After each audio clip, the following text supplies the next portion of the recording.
Bienvenidos a Filosofía en tiempos de no filosofía, un espacio de reflexión profunda sobre el pensamiento filosófico. En la actualidad, un programa dirigido por Filosofía Tierra.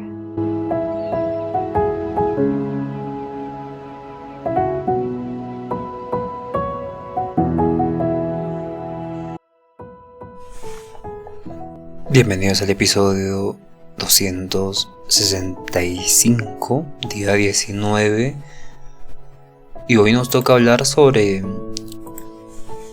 los conceptos de democracia y autoritarismo. Estamos en el día 19 de Filosofía Política. Mi nombre es Marco Antonio y voy a dar el versículo al final del episodio. Va a ser un episodio corto, vamos a hablar en 3 partes.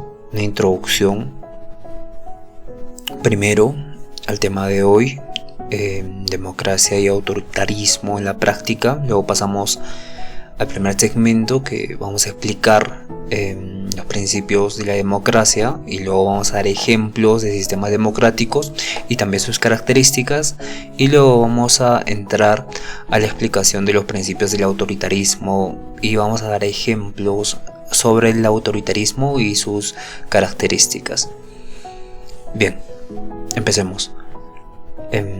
La filosofía política como disciplina ha sido evolucionada, ¿no? Como filosofía ha evolucionado hasta especializarse en la política, ¿no? Pero los que estudian la política, los discursos políticos, las medidas políticas, son los politólogos. La filosofía política se encarga de algo mucho más profundo, mucho más fundamental, mucho más sustancial, ¿no?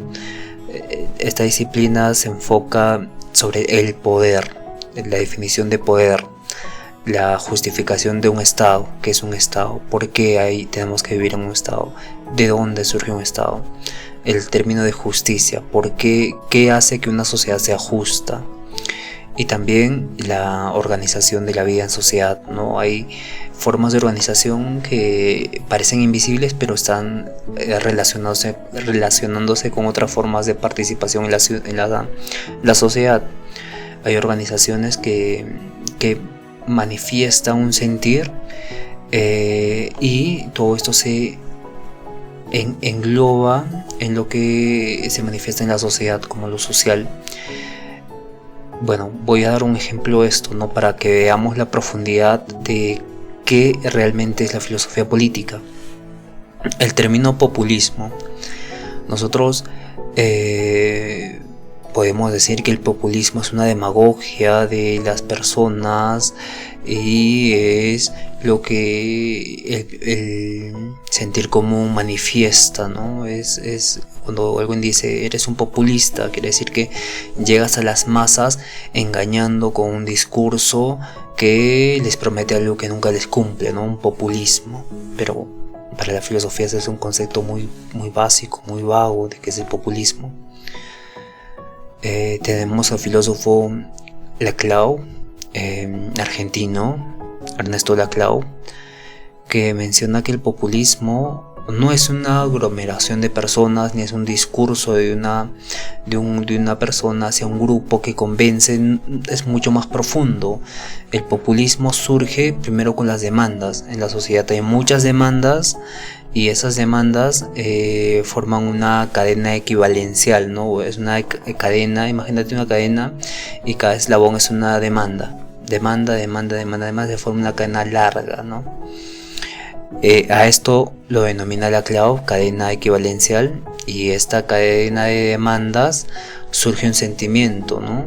Cada demanda tiene su propio sentimiento, tiene su propia forma de manifestarse, pero esta unión de eslabones se hace realidad cuando utilizan el término por el pueblo.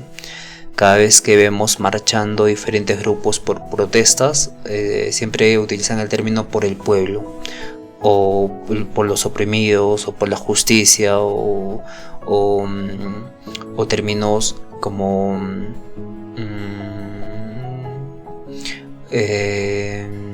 por la paz, ¿no? Cualquier término que escuchamos a una protesta, es una manifestación de ese grupo, de ese sector específico que ha salido a marchar, pero ese grupo, sector específico, utiliza este término que otros grupos que salen a marchar también utilizan este término.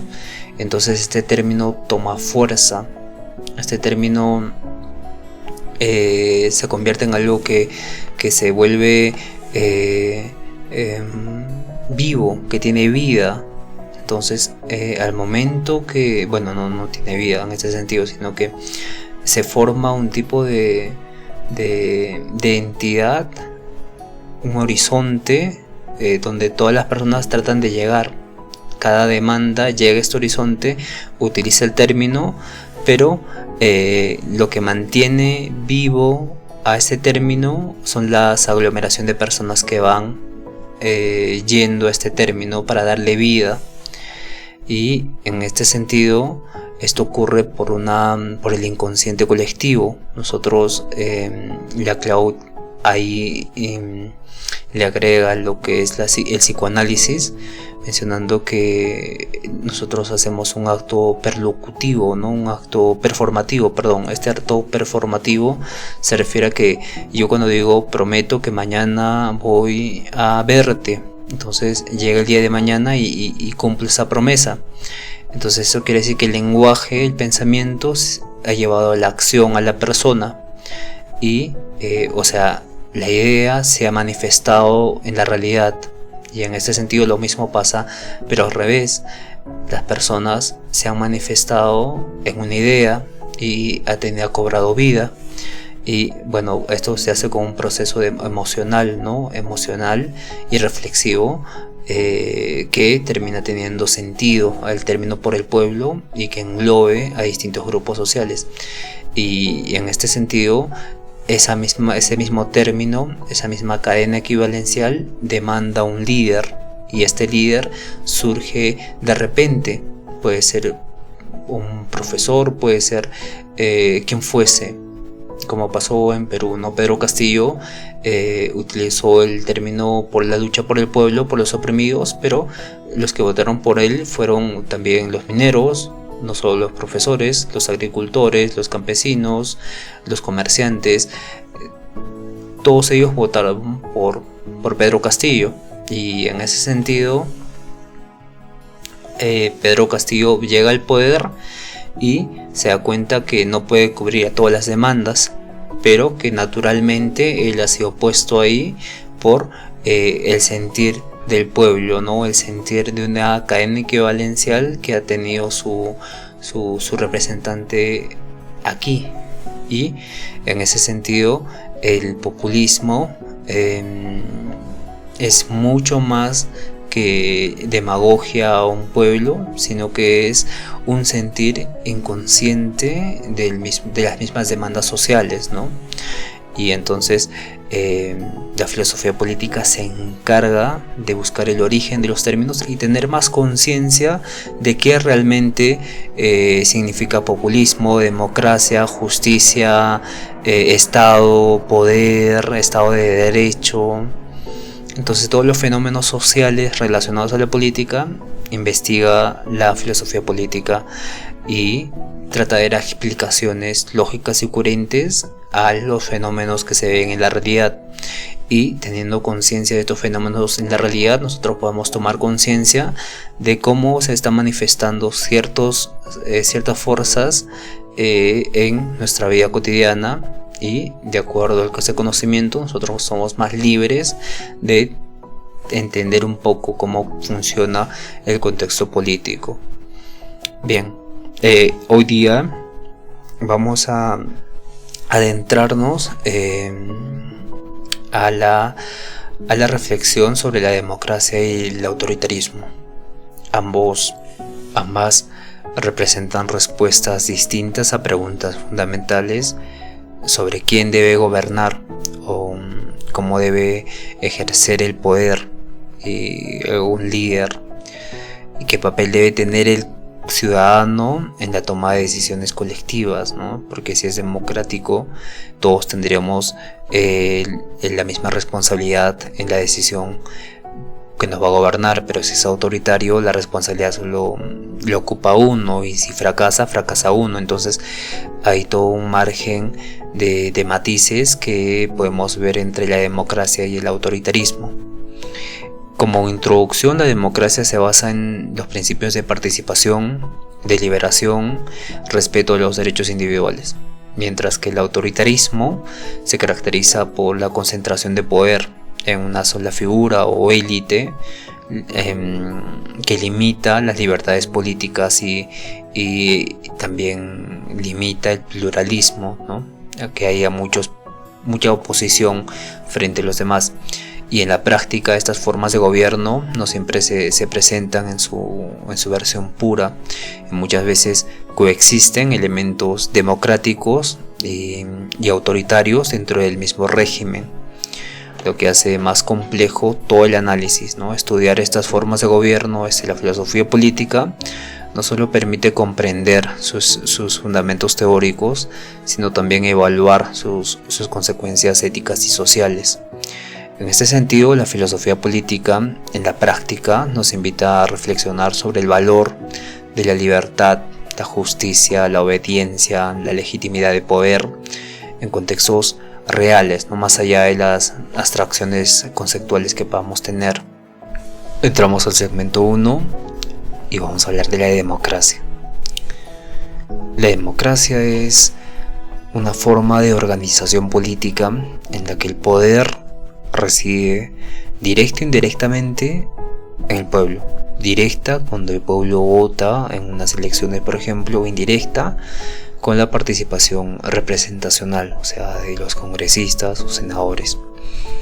Entonces, el fundamento filosófico se basa en la idea de que todos los individuos tienen el mismo valor moral y por lo tanto tienen el derecho a participar de toda la decisión que va a afectar sus vidas, ¿no? La vida colectiva se denomina esto. Entonces, a lo largo del tiempo, la democracia ha adoptado diversas formas. Tenemos ciertos principios que siempre han regido en la democracia. Por ejemplo, la soberanía popular, donde este principio establece que la autoridad emana del pueblo. Es una democracia donde los ciudadanos tienen el poder de elegir a sus representantes mediante elecciones libres y periódicas. Entonces, la legitimidad del gobierno se basa en este consentimiento de los gobernados. Tenemos la participación ciudadana como segundo principio de la democracia, donde la participación ciudadana es importante. Esto se manifiesta en consultas públicas, ¿no? En consultas públicas, en procesos deliberativos de gobierno como las elecciones. Entonces, una ciudadanía informada y comprometida es fundamental para el mantenimiento de un sistema democrático, mientras que una ciudadanía no esté informada o comprometida con el valor cívico de la participación ciudadana, no vamos a tener un sistema democrático correcto. Bien, el tercer principio es la igualdad política, ¿no? Todos los ciudadanos deben tener igual acceso a los derechos políticos, lo que incluye el derecho al voto, a postularse a cargos públicos, a expresarse libremente. Entonces, la igualdad ante la ley también es un componente clave de este principio. Y luego tenemos el Estado de Derecho, ¿no? Donde la democracia se sustenta en un marco legal que regula el ejercicio del poder, ¿no? El Estado de Derecho implica que todas las personas, incluyendo los gobernantes, están sujetos a la ley y que existe un sistema judicial independiente que garantice ese cumplimiento. Luego tenemos el principio de la separación de poderes, ¿no? Para evitar estos abusos de poder, la democracia establece una división entre los poderes ejecutivo, legislativo y judicial, y esta separación permite un sistema de controles y equilibrios que limita el poder de cada institución y favorece la transparencia. Luego tenemos la protección de los derechos humanos, donde una democracia no puede sostenerse si no garantiza los derechos fundamentales de las personas, ¿no? Como la libertad de expresión, la prensa, la asociación, en este caso de conciencia. Por ejemplo, cuando tenemos ideales, ¿no? Por ejemplo, todos, por más que sean socialistas, liberales, anarquistas tienen derecho a participar, a reunirse, porque eso constituye el derecho a la libertad y la protección de los derechos humanos, ¿no? Como ser humano tienen ese derecho. Entonces estos derechos permiten el pluralismo político y esa diversidad de opiniones, ¿no? Y tenemos el último principio, ni siquiera es el quinto, ya estamos hablando de un tipo de séptimo principio, donde hablamos de la tolerancia y el pluralismo, que básicamente está dentro del respeto de los derechos humanos. Sin embargo, en la democracia existen distintas ideas, creencias, proyectos de sociedad. Entonces el respeto a esta diversidad y la disposición del diálogo son esenciales para resolver conflictos de forma pacífica y constructiva. Tenemos ejemplos de sistemas democráticos liberales. En este caso se caracterizan estos estados democráticos liberales por un sistema presidencialista, ¿no? Con clara separación de poderes, ejecutivo, legislativo y judicial. Entonces también se caracteriza por las elecciones libres y también que estas sean periódicas para todos los cargos o para la mayoría de los cargos, y hay una fuerte protección a los derechos individuales y las libertades civiles, ¿no? Hablamos de la libertad de expresión, prensa, religión, de conciencia y demás, ¿no? Otra característica es que los partidos políticos sean diversos y compitan de forma que garanticen una competencia transparente, ¿no? Y también que la sociedad civil tiene que ser activa, tiene que participar y también tiene que participar del sistema comunicativo, ¿no? Los medios de comunicación tienen que ser pluralistas, donde no solo pueden ocupar los demócratas todos los canales, sino que debe haber diversidad de fuentes de información que puedan dar otras perspectivas de una problemática social. No solo es comunismo, liberalismo, está el centro, está el extremo medio, el centro izquierdo. Entonces hay una variedad de pluralismo en lo político. Pero también hablamos de una democracia parlamentaria. Hay una democracia liberal que se caracteriza por estos 5 principios: separación de poderes, elecciones libres, protección a los derechos individuales y libertades civiles, partidos diversos y una sociedad activa. Vemos esto en Estados Unidos, que refleja una democracia liberal, y vemos en el Reino Unido una democracia parlamentaria, donde el jefe de Estado es la reina, que es simbólico, donde el poder real reside en el Parlamento, ¿no? El verdadero poder está en el Parlamento, pero es simbólico la figura de la reina, ¿no? Y el poder ejecutivo depende del legislativo, ya que el primer ministro surge del Parlamento. Y en este sentido existe un alto nivel de institucionalización de normas, que estas son democráticas. Y otra característica es que existe una cultura política basada en el consenso, en el diálogo, la deliberación y sobre todo respeto al procedimiento, al estándar, a lo escrito. Por ello mismo tienen como símbolo a la reina, al rey. Y evidentemente, como toda democracia, se necesita de elecciones, ¿no? Y esta es una característica muy importante para cualquier democracia. Entonces, tenemos también la democracia participativa, que esto se ve en Suiza. En Suiza, esta democracia participativa tiene características muy importantes y novedosas, como por ejemplo el uso frecuente de mecanismos de participación directa, como iniciativas populares y demás, ¿no? Una alta descentralización del poder también, y donde los cantones suizos tienen una gran autonomía, donde también la ciudadanía está involucrada en múltiples niveles en la toma de decisiones y también se caracteriza esta democracia participativa por la alta confianza en las instituciones democráticas y un fuerte sentido cívico, ¿no? También existe un sistema de gobierno colegiado que busca el consenso de varios partidos.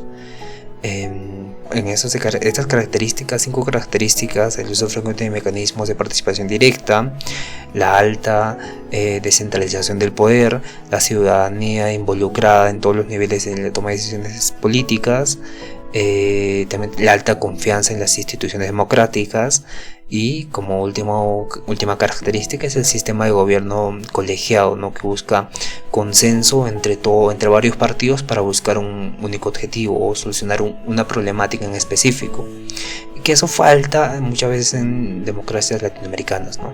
Los partidos se vuelven tan enemigos que no llegan a un consenso. Entonces se necesita un sistema de gobierno colegiado que enseñe, que consense entre varios partidos para un fin que realmente la sociedad necesita. Y eso es el punto. De hecho, hace poco no sentí esa emoción de hablar de este aspecto, pero muchas veces esto hace falta en el Perú, en países latinoamericanos, donde se les diga a los colegios partidarios, a estos partidos políticos que aparecen: miren, ¿saben qué? Nos reunimos todos, elegimos qué tema vamos a solucionar y qué propuestas tenemos cada partido. Solucionamos estos temas, estas propuestas, y que la población elija libremente cómo se soluciona mejor ese problema o con qué proyecto. Y evidentemente los partidos van a hacer ese trabajo de investigar, solucionar realmente ese problema, y se acabó, ¿no? Ese problema. Evidentemente esto falta, ¿no? Esta democracia participativa. Luego tenemos la democracia reciente o la democracia que se está consolidando, y esto lo vamos a ver en Sudáfrica. Y tiene características muy interesantes, que es una transición de este régimen autoritario, están pasando a lo democrático, entonces se está creando un sistema democrático, ¿no? También tiene la característica de que la constitución se va haciendo y es nueva y va reconociendo derechos y promueve inclusión de grupos que históricamente han sido marginados, ¿no? Tienen esta característica de inclusión. También tiene la característica de esfuerzos por fortalecer el Estado de Derecho y combatir la corrupción, y también porque vienen de un gobierno autoritario, un régimen autoritario. Entonces combatir la corrupción, que es sinónimo de aprovechamiento por medio de un grupo, también está incluido. Entonces también tiene la característica de desafiar estructuras que han sido perpetuadas desde siempre, ¿no? Como por ejemplo la desigualdad social o la polarización política, ¿no? En este sentido, como última característica, está el proceso constante de institucionalización democrática, ¿no?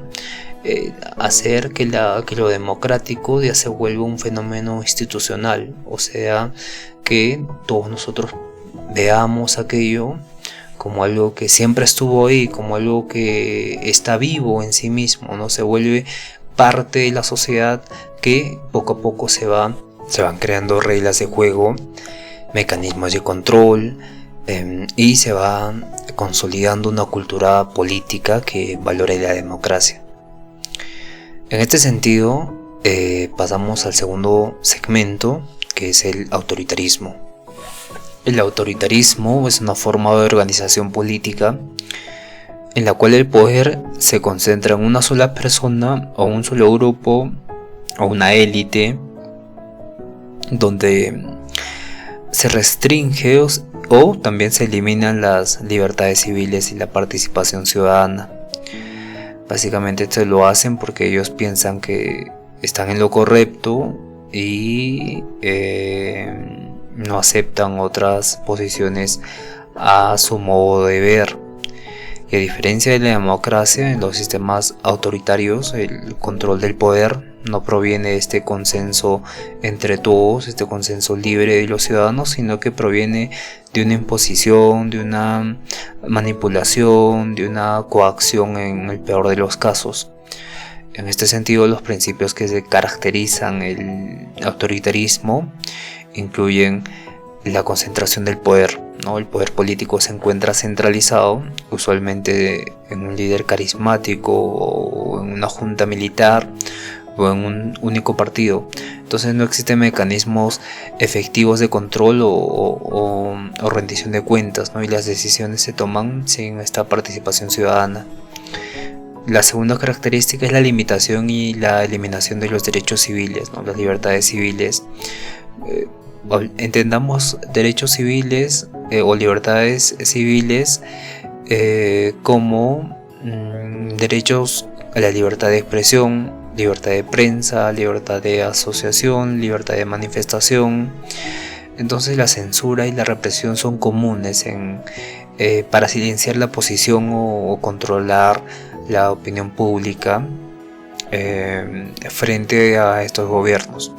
La tercera característica es, aunque un poco menos es importante de todas formas, la ausencia de competencia política real, dado que en muchos casos las elecciones dejan de existir porque es un único partido y el acceso al poder está limitado por leyes, amenazas, fraudes, persecuciones que impiden que exista una verdadera alternancia al gobierno, ¿no? Alternancia política.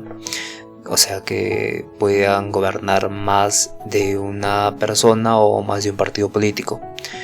Se puedan alternar como pasa en Estados Unidos. Solo hay dos partidos, republicanos y demócratas, y entre ellos se van alternando según las necesidades de un periodo presidencial o el contexto mundial en el que viven. La cuarta característica, es el control de los medios de comunicación, ¿no? Los medios de comunicación están bajo el control de este Estado y son fuertemente regulados para asegurar que la narrativa oficial predomine siempre y así manipular también. Por eso hablamos de una manipulación en el control del gobierno autoritarista. Entonces la desinformación y la propaganda son herramientas comunes para legitimar a un régimen y también desacreditar a la oposición, ¿no? La quinta característica es la supremacía del orden sobre la libertad. El autoritarismo justifica su poder apelando a la necesidad de mantener el orden, la estabilidad o el progreso económico. En esta lógica, los derechos individuales pueden ser sacrificados en nombre del bienestar colectivo o la seguridad nacional. Luego tenemos el debilitamiento o la eliminación de la separación de poderes, donde los poderes legislativo y judicial están subordinados al ejecutivo e incluso directamente controlados por él. Entonces las leyes se utilizan como instrumentos de control más que como garantías de justicia, ¿no? Y también existe un culto a las personalidades y un tipo de legitimación ideológica donde los líderes autoritarios suelen ser carismáticos o construyen una imagen de salvadores de la patria o guardianes del orden. Entonces pueden usar ideologías nacionalistas, religiosas o revolucionarias para justificar su dominio y la eliminación de cualquier disidencia que pueda surgir. En este sentido tenemos el caso de Corea del Norte, donde es una dictadura totalitaria unipartidista, ¿no?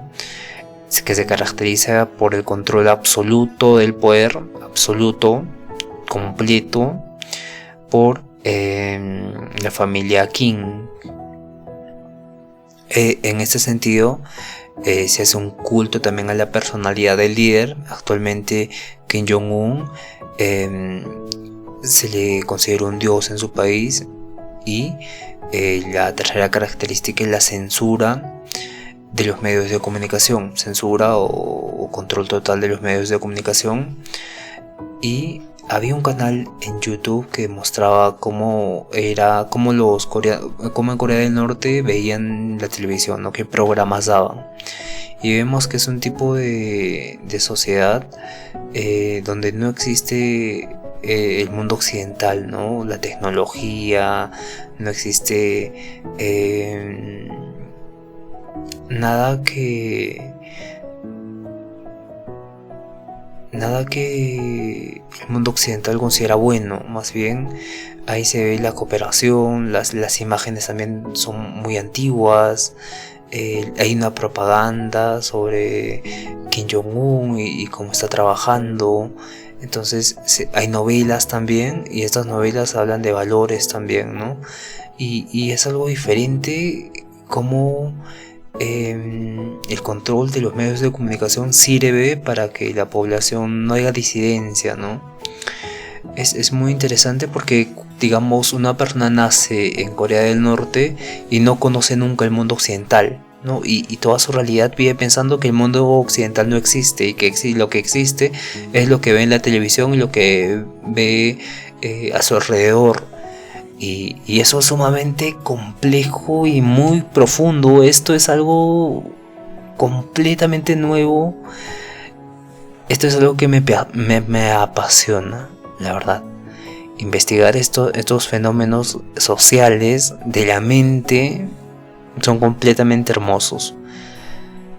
Es increíble la mente humana, ¿no? La mente humana en relación al conocimiento que pueda tener del mundo. Bien, es increíble.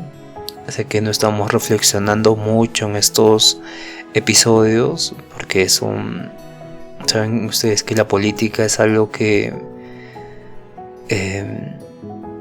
está lleno de personas que tienen este deseo de imponer a los demás, o el bienestar de sentirse bien con ellos mismos al hacer una acción correcta. Y eso está bien, eso se debe buscar siempre en la política, ¿no? Pero muchas veces eso se convierte en un puente hacia la búsqueda de propios fines, o hacia un puente hacia la corrupción, o es un puente hacia el paternalismo estatal, es un puente a todo un ámbito no oscuro, sino todo un ámbito de lucha constante entre dos fuerzas, ¿no? Dos fuerzas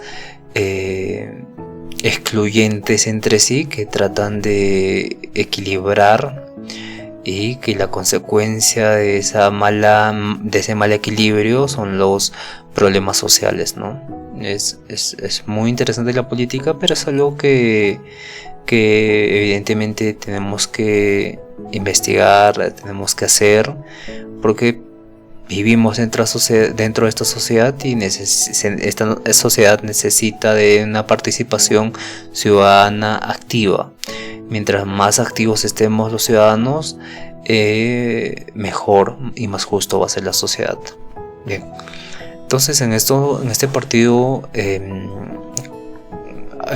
autoritarista de Corea del Norte, existe una ausencia de elecciones libres, y también un aislamiento internacional, ¿no? Y agregando a esto una represión sistemática de disidencia interna, ¿no?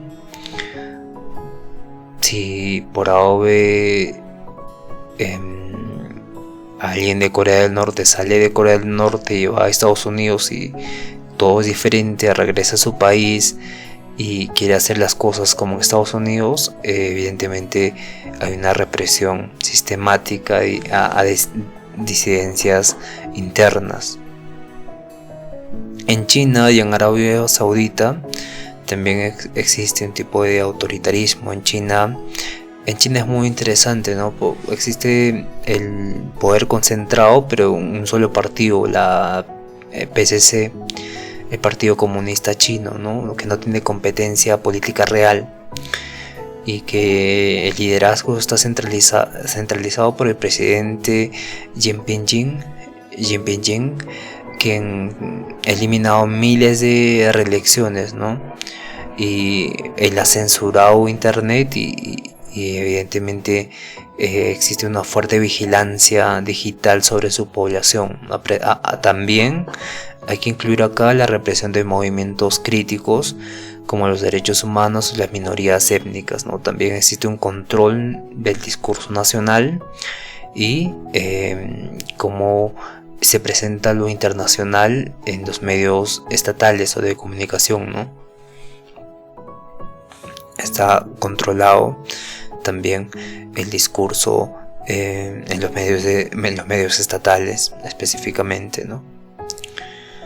En Rusia y Arabia Saudita existe un tipo de autoritarismo, pero con enfoques diferentes. En Arabia Saudita el rey concentra todo el poder ejecutivo, ¿no? Aparte de esto, también el legislativo y el judicial. No hay elecciones generales.